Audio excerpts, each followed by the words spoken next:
Okay, well, thank you very much, everyone. Before we begin, I'll just say that we're very well prepared from the incoming hurricane. We have another one coming, so we've done very well.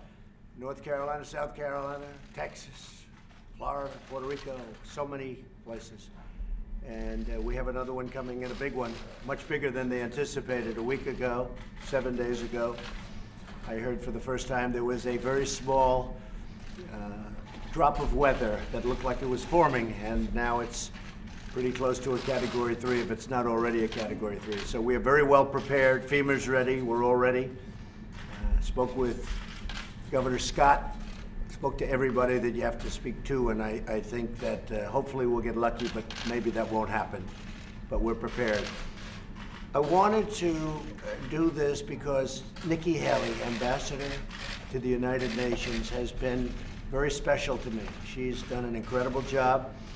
She's a fantastic person, very importantly, but she also is somebody that gets it. She has been at the United Nations from the beginning with us, right from the beginning, and worked with us on the campaign. It's been really a long time, very intense, and she told me probably 6 months ago, she said, you know, maybe at the end of the year, at the end of a 2-year period, but at the end of the year, I want to take a little time off. I want to take a little break. She's been a very successful, as you know, governor of South Carolina for 8 years. And then she did this, and this is possibly even more intense with what's going on in the world, and very dangerous and a lot of things. But she's done a fantastic job, and we've done a fantastic job together. We've solved a lot of problems, and we're in the process of solving a lot of problems. At the beginning, North Korea was a massive problem, and now we're moving along. It's moving along really nicely. I can speak for Secretary of State Mike Pompeo. He thinks the world of Nikki, and so we're all happy for you in one way, but we hate to lose. Hopefully you'll be coming back at some point, but you want to just, in maybe a different capacity. You can have your pick. But I just want to let you know, so at the end of the year, Nikki will be leaving, and we'll be in constant touch. I know that. Whenever you have any ideas, you're going to call me because you know all the players. And that was really the thing I think she did best at the United Nations. She got to know the players. She got to know China, Russia, India. She knows everybody on a very first-name basis, and they like her, except for maybe a couple, which is normal. Right? They can't all like you, but they do. They really like her, and I think maybe more importantly, they respect her. So, Nikki, I just wanted to tell you that we will miss you. We'll be speaking all the time, but we will miss you nevertheless, and you have done a fantastic job, and I want to thank you very much. Thank you very much. Thank you. Well, I want to say, first of all, I want to thank the President for just, allowing us to come out and talk to you this way. It has been an honor of a lifetime. I said I am such a lucky girl to have been able to lead the state that raised me, and to serve a country I love so very much has really been a blessing, and I want to thank you for that. But I'm most excited. Look at the 2 years. Look at what has happened in 2 years with the United States on foreign policy. Now the United States is respected. Countries may not like what we do, but they respect what we do. They know that if we say we're going to do something, we follow it through, and the President proved that, whether it was with the chemical weapons in Syria, whether it's with NATO, saying that other countries have to pay their share. I mean, whether it's the trade deals, which have been amazing. They get that the President means business, and they follow through with that. But then if you look at just these 2 years at the UN, we've cut $1.3 billion in the UN's budget. We've made it stronger. We've made it more efficient.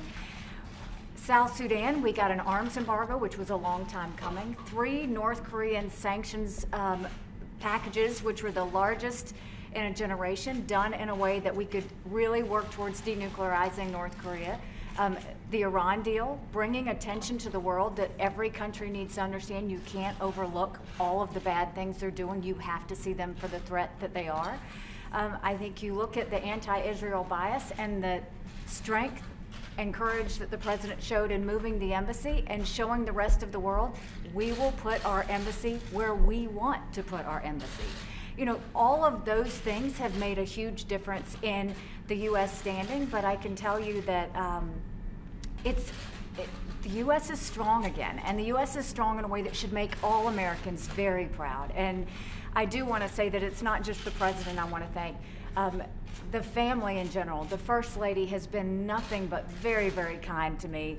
I can't say enough good things about Jared and Ivanka. Jared is such a hidden genius that no one understands. I mean, to redo the NAFTA deal the way he did, what I've done working with him on the Middle East peace plan, it is so unbelievably well done. And Ivanka's been just a great friend, and they do a lot of things behind the scenes that I wish more people knew about, because we're a better country because they're in this administration. I also just have to say, certainly thank you to my family. Michael is a saint, and my two little ones, I adore them. And to Team USUN. You know, they sacrificed a lot. They put a lot of time and energy into it, but they have a lot of heart and really wanted to make America proud. And so with that, I'm not leaving until the end of the year. My goal is that we make sure that everything is in good place and for the next ambassador to come in. But it's a great day in the United States, and I'm proud to have been part of the team. Now, I don't have anything set on where I'm gonna go. I think that the main thing was I was governor for 6 years, and we dealt with a hurricane, a 1,000-year flood, a church shooting, a school shooting. There was a lot. And then to come in and do 2 years of Russia and Iran and North Korea, it's been 8 years of intense time, and I'm a believer in term limits. I think you have to be selfless enough to know when you step aside and allow someone else to do the job. So thank you, Mr. President. It's been an honor of a lifetime. And I will say this, for all of you that are going to ask about 2020, no, I'm not running for 2020. I can promise you what I'll be doing is campaigning for this one. So I look forward to supporting the president in the next election. So good. Thank you, Nikki. Ambassador Haley, you listed off a long list of accomplishments. Why would you want to leave that all behind? Is it really a personal decision because you've been away from your family for so long, or is there something else too? My family is very supportive, so no, there's no personal reasons. I think that it's just very important for government officials to understand when it's time to step aside. And I have given everything I've got these last 8 years, and I do think that sometimes it's good to rotate in other people who can put that same energy and power into it. So there really is, a lot of people are going to want to say there's a lot of reasons why I'm leaving. The truth is, I want to make sure that this administration, the president, has the strongest person to fight. It was a blessing to go into the UN with body armor every day and defend America. And I'll always do that. I'll never truly step aside from fighting for our country. But I will tell you that I think it's time. And Mr. President, why make the announcement now as opposed to after the midterms? Well, Nikki's going to be staying till the end of the year, which will be just about 2 years. And I just think, and I was just, as Nikki was speaking, I was thinking when we came into office, it was almost inevitable in the minds of many that we were going to war with North Korea. If you ask President Obama, I'm sure he'll tell you that that was by far his biggest problem when we sat and met right here. But that looked like a real problem. Iran looked like a real problem. It was a question of when would they take over the Middle East prior to my coming here, and now Iran is fighting for their lives. They've got riots in all their cities. It's blowing up. Their inflation, their economy is in tatters. And at some point, they'll probably come and want to make a real deal, not the deal that they made, the ridiculous deal that they made. That was unacceptable to me. And so we'll see what happens. But what a difference between Iran when we first came, I'd like to say the day before we came, and also if you look at North Korea, I mean, there was a deal that there was something that was it was a devastating, potentially devastating problem, and now the relationships are very good. Secretary of State Mike Pompeo just left, had a great meeting, also was in China, also spoke to many of the Asian leaders or went there and had some good meetings, but had a really very good meeting with North Korea and Chairman Kim, and we've just made a lot of progress on so many other fronts also. And I think the world, as Nikki said, the world is really respecting the United States again, much more so than they have in many, many decades. We are respected again, that I can tell you, very much respected again. And people want to be on our side. Even if you look at the votes in the United Nations, I mean, votes that we would normally get no votes, we're getting very strong votes now. So I just want to thank Nikki, and I thought this would be an appropriate way of doing it, because when you write it out on a piece of paper that, you know, Ambassador Haley will be leaving, and you say nice things, people say, well, what's going on? This is the right way to do it. And when you really think somebody's done a terrific job, I felt this was an appropriate way of doing it, and we both liked it. So I just want to thank the ambassador. I just want to thank Nikki, okay? What are you thinking about for a successor? Well, we have a number of people that would very much like to do it. It's a great position, and Nikki realizes it. I think she's helped make it a much better position, if you want to know the truth. I think it's become maybe a more glamorous position than it was 2 years ago. Maybe I wonder why, but it is. Yeah, I mean, she's made it a very glamorous position. She's made it a more importantly, a more important position. So we have, I can almost say, many people that want to do it, and they're very good people. And I'll be talking also to Nikki about that, and to the general about that, and to my staff. But we have many people that are very, very much interested in doing it. You said you just saw Secretary Pompeo. Are you frustrated by the lack of actual announcements that are coming? No, not only am I not frustrated, I think it's incredible what's happening. You're talking about North Korea? It's amazing the way the media, who are you with? With France 24. With who? France 24. France. So it's amazing the way the media says that, you know, for 80 years they couldn't do a thing. And what are we in, 3 months of negotiation? It's ridiculous. As I've said about 1,000 times, you have no rockets flying, you have no missiles flying, you have no nuclear testing, you have nuclear closings, they're closing up different areas of North Korea. We're getting the remains back, it's already started, of our great heroes. We got our hostages back, and I didn't pay $1.8 billion like the previous administration. I paid nothing. But I have agreed to meet, and I have agreed to spend time. But how long has it been since we left Singapore? It was 3 months or so. And people say, that's the media saying, like, how could we be negative? Let's see, he's done really well. How could we be negative? Oh, are you disappointed with the speed? I think the speed is amazing. You have no nuclear tests, you have no rockets, and we have a very good relationship with Chairman Kim, which is very important. I like him, he likes me, the relationship is good. Mike Pompeo had a very, very good meeting. I mean, I spoke to him at length yesterday, and he'll be coming back. He'll be back tonight. And so, I mean, just the opposite. I think we've made incredible progress. Beyond incredible. Beyond it. I don't think some of the press, some of the press really covers it accurately and right, but some of the press really doesn't. Yes, John? Do you want to take this opportunity to tell us when your next meeting with Kim will be and where it will be? Well, it is happening, and we're setting that up right now. That was part of the reason that Mike was going over to meet. They're setting up the meeting, and we'll be announcing that probably a different location. Singapore was fantastic, but we'll probably do a different location. Can you get it tomorrow live? He'd probably like that. I'd like that too. I think it would be good, but we'll see. We're talking about 3 or 4 different locations. Timing won't be too far away. We've made a lot of progress, and this meeting really is to, you know, people don't realize the importance of the first meeting. I mean, we said point number 1, denuclearization, and for some reason the press doesn't pick that up. But that was actually point number 1. They've agreed to denuclearization, and they continue to agree, and they continue. Now, we haven't removed sanctions, as you know. You know, people said, what have we done? We haven't removed sanctions. We have very big sanctions. I'd love to remove them, but we have to get something for doing it. Any chance the meeting could be on U.S. soil? Well, you know, I don't want to embarrass anybody by asking. I think eventually we're going to have lots of meetings on U.S. soil and on their soil, by the way. It's just, you know, that's a two-way street, on their soil also. I think that the country of North Korea is going to be a very successful country. I think it's going to be incredibly economically successful.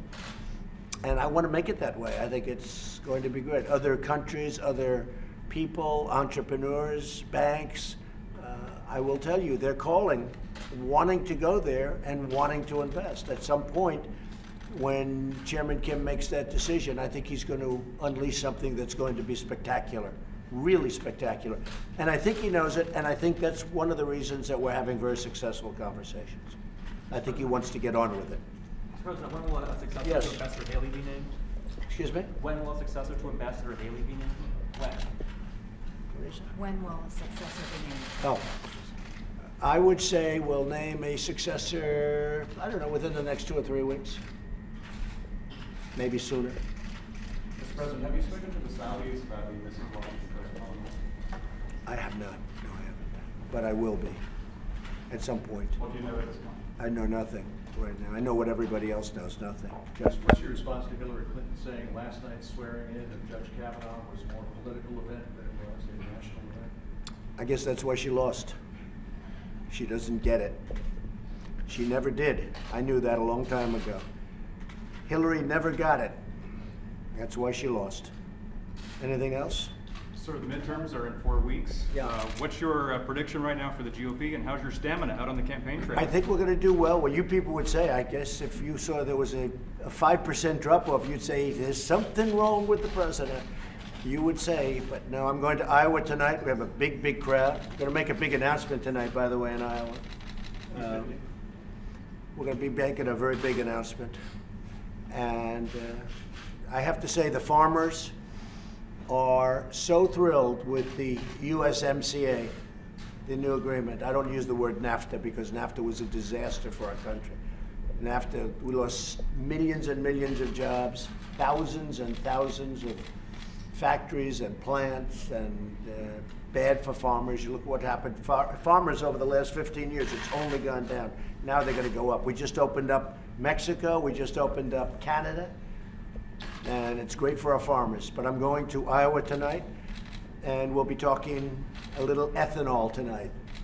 And got some great things planned. And speaking of that, I will say, if you look at industries, the steel industry in this country is back like nothing I've ever seen before. In a period of 6 months since we started doing what I'm doing, the steel industry has literally revived. U.S. Steel is opening up 8 plants. Nucor is opening up. Everybody is. The steel industry in our country is really, really hot. So it's really been great. But I'll be going to Iowa tonight. What about Secretary Pompeo's meeting in China? How did that go? Very well.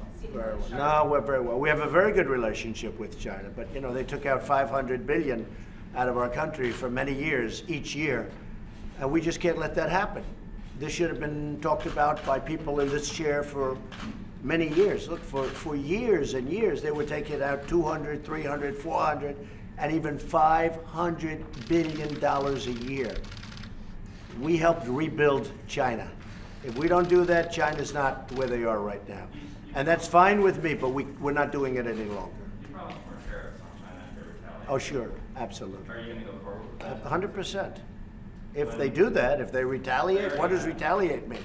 They've already retaliated. They've taken out $500 billion. I think that's the ultimate retaliation. Now, look, China wants to make a deal, and I say they're not ready yet. I just say they're not ready yet. And we've canceled a couple of meetings because I just say they're not ready to make a deal. We can't have a one-way street. It's got to be a two-way street. It's been a one-way street for 25 years. We've got to make it a two-way street. We've got to benefit also. Okay? Thank you. Any other questions? So I just want to finish because this is really the pure reason for this is, Nikki, you've been fantastic. You're my friend. And I just, on behalf of the country, I want to thank you for a great job. Thank you, Nikki. Thank you very much. Thank you very much, everybody. Thank you. Thank you.